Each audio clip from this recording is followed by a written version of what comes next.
I'm going to visit with Chris Berman in just a moment, get his thoughts on what we saw today and a look ahead towards New Orleans. The number looks like this. Kansas City laying a small 1.5. The total just under 50. This is a rematch of the game we saw a couple of years ago, and that was an incredible 38-35 game, of course, won by Kansas City. It is an opportunity for Patrick Mahomes and the Chiefs to do something never before done, win 3 consecutive Super Bowls, something he discussed after they knocked off Buffalo again, this time by 3.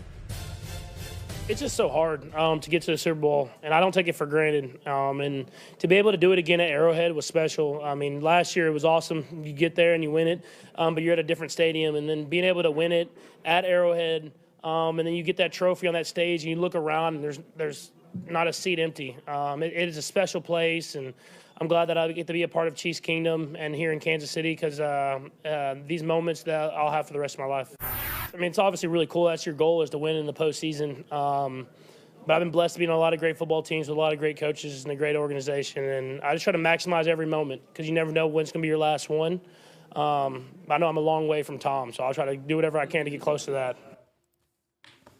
It's a treat any time that we can welcome in the man that built the joint. It's Chris Berman. And boom, on these days when we get to watch greatness, which we just did, I'm interested in your perspective on that guy, his coach, Andy Reid, who you know so well, just their ability, Chris, to stay present in this pursuit of history and not be satisfied, something I know their tight end told you when you visited with him. I find that maybe the most amazing of all. I'm interested in how you see it.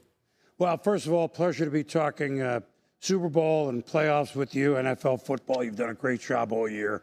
Thank you. Look, the Chiefs, I mean, I hope we understand what we're watching. I know we all do. I mean, a three-peat obviously has never been done. They're the first of the 9 now that have tried to get back to the Super Bowl. So that speaks to what they've accomplished in a changing roster. This isn't the Steelers where most of the players were the same. And I'm not saying that they're better or worse. I'm just comparing it to history. So when you heard that interview that Travis said, yeah, we know about it, but that's not something we talk about, a three-peat in the locker room, every day, every week. I think they know, especially this year's team, Scott, if you just do it to that. Every win is by 3 points, or 2, right, or 1, or a blocked field goal, or a size 15 shoe that should have been size 13. And I'm kidding, of course, on the line at the beginning game of the year for Baltimore. We could go on. And I thought maybe Josh Allen would get them in position, Buffalo, to kick at least a tying field goal. But yet, last year the defense was their calling card, whereas their first Super Bowls were more offensive, right? Even though a guy like Chris Jones has been there along, and there are a couple others. But the defense, when you needed it most, see, it's not Mahomes with 400 yards. And Kelsey, what did he catch today, 2? So it's whatever's needed. And with Patrick, I like calling him the electric eel. He'll never go down as, a running quarterback, Lamar Jackson, Michael Vick, Steve, we can name him, or the quarterback now. But that's the unsung part of his game. So it's what's ever needed. And the blitz dialed up at the right time on 4th down. I mean, we could go on and on and on. When you play the games that close, I believe what they say, Scott, and Andy says too, we don't have time to worry about the history books. We're winning by stopping a team on 4th down. And if we don't, we lose the game. It's help people appreciate what they're seeing, whether you're rooting for them to win or rooting for Philadelphia or you just want a good game. This is history, and a potential history. I'm intrigued by all of it. I was a history major at Brown. What do you want?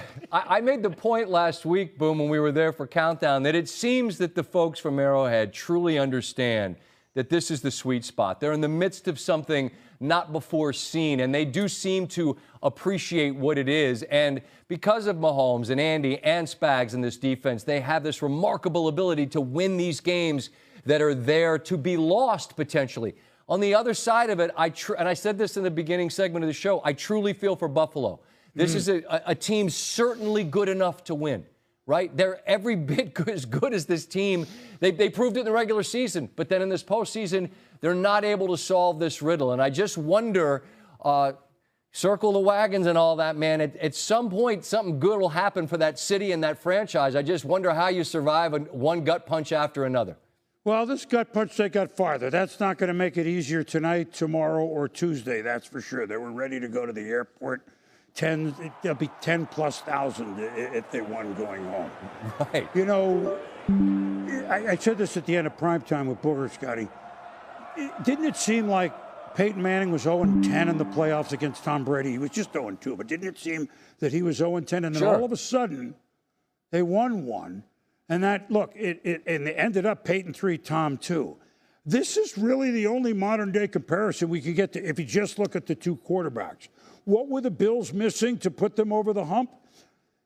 Maybe if the Chiefs hadn't put together a 15-1 until they benched everybody the last game season and had the game in Buffalo, that might have been enough to turn it.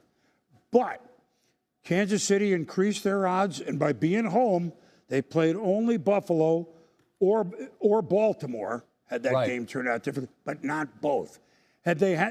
Were they good enough this year to win on the road at both like they did a year ago? I don't know, but they made sure they didn't have to find that out. Arrowhead didn't win the game. Don't get me wrong. At times, the Bills, at the end of the half, they looked, down by 11. They're in deep trouble. They scored, and then they stopped the Chiefs out of the locker room in the third quarter. And so they did enough just about to win, except the little fourth down that was just short. Right. The blitz that came like the blitz late in the fourth quarter last year, not the same blitz, Scotty. McDuffie that came, and Purdy had to throw it away. And again, that didn't decide the game, but it was a blitz dialed up, one that they hadn't seen. Late fourth quarter San Francisco and late fourth quarter Buffalo. Those are the sort of little things that turn into big things for the Chiefs. They just do. For the Bills, remember one thing. They began the year, I don't know if they had better odds than the Jets for winning the AFC East. Let's put ourselves in August. Is the window closing? No. No, the window's I'm with closing you because it's winter in Buffalo. They got to close it. Yeah, shut the windows of Buffalo for sure. But listen, I'm interested in this as just a final overarching thought. This Philadelphia team that they'll face again, Philadelphia's seen them, right? And this time they've got Saquon Barkley. And from the very first game in Brazil until again today with 3 more touchdowns, boom, he has been a remarkable, I believe you could make a case, MVP type of player, the difference he makes in that team. I'm just curious how you view Philadelphia, part 2 against Kansas City in the Super Bowl, but this time with Saquon at their disposal. Well, your two big storylines. The three-peat is obvious, and we have a 2,000-yard back plus. Mm-hmm. And the year that we were reminded with he and Derrick Henry in particular that, oh, by the way, running backs are kind of important. Saquon, right? Oh, by the way, don't draft him. Baloney. The Saquon runs, he's a smaller guy that runs big, and if you don't get a second guy on him, it seems like he